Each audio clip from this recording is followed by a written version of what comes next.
Vamos começar então a rodada de informações, começando então com o senhor, meu caro Pedro Ramiro, pela ordem alfabética dos clubes.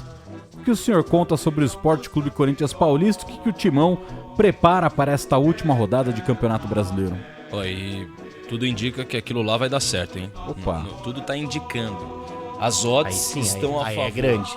Na Bet7K as aí odds estão a favor, Mas detalhe é o seguinte, só pra falar desse Corinthians, vou até passar pro Bruno Milhozzi aqui um negócio, ó, mandando a mensagem aqui. Pum, Bruno Milhozzi, ó. Testar 6,25. 6,25. Rapaz, daqui 10 mil então? Pode dar uma testada, Boa.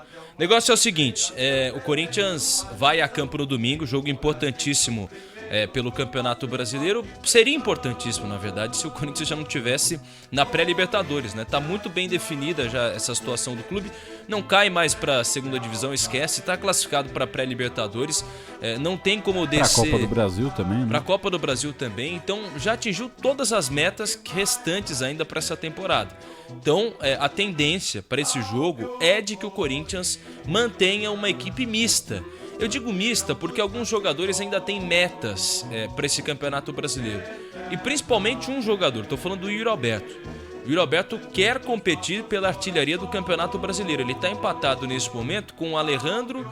O Estevão não tá com 14 gols. Tá com um gol a mais que o Estevão. O Estevão tem 13, o Alejandro e o Yuri Alberto tem 14.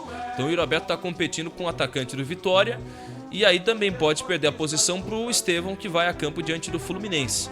Então o Yuri Alberto tem esse desejo de se tornar o artilheiro.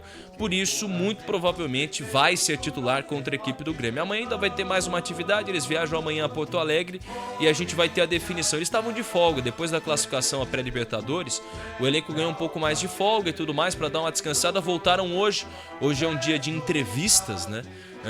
Também lá no CT Joaquim Grava, inclusive muitos atletas falando. O clima me parece muito bom, assim. O Yuri Alberto até deu uma declaração recentemente de que o André Ramalho chegou para ele, quando ele foi contratado pelo Corinthians, disse que imaginava que o vestiário no CT era horrível. Só que quando ele viu, o clima era completamente diferente, era bom, e que não entendia por que o time estava naquela fase. Talvez desse para entender por conta realmente da falta de peças ao longo da temporada, mas também por conta dos treinadores, né? O Ramon Dias pelo menos está conseguindo ajeitar a casinha, está conseguindo de alguma forma dar resultados para o Corinthians. Em 8 jogos são 24 pontos conquistados, 8 vitórias seguidas. É um time que nas outras 29 rodadas, sem contar essas 8 últimas, nas 29 restantes, fez apenas 24 pontos. É muito pouco. Isso sob o comando do Antônio Oliveira e até num período do próprio Ramon Dias, né, que chegou a ser contestado depois da eliminação contra o Racing. Então o Corinthians planeja essa situação, mas só uma informação bastante importante com relação à equipe alvinegra, é sobre o balanço financeiro. Porque o Corinthians, hoje, a gente recebeu a informação de que o Corinthians ontem à noite enviou ao Conselho Deliberativo uma parte do balanço financeiro explicando ali as contas de 2024. E o déficit é de 237 milhões de reais. A projeção desse déficit consta no documento enviado aos conselheiros do clube, pode mudar ainda segundo a nota divulgada pelo Corinthians. O resultado financeiro é bem pior do que o que era previsto no início da temporada.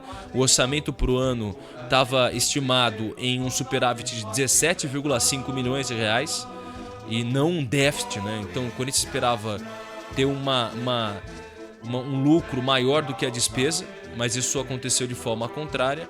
O Corinthians projeta até o fim de 2024 agora um lucro menor do que a despesa, então vai gastar mais do que receber mais nessa temporada.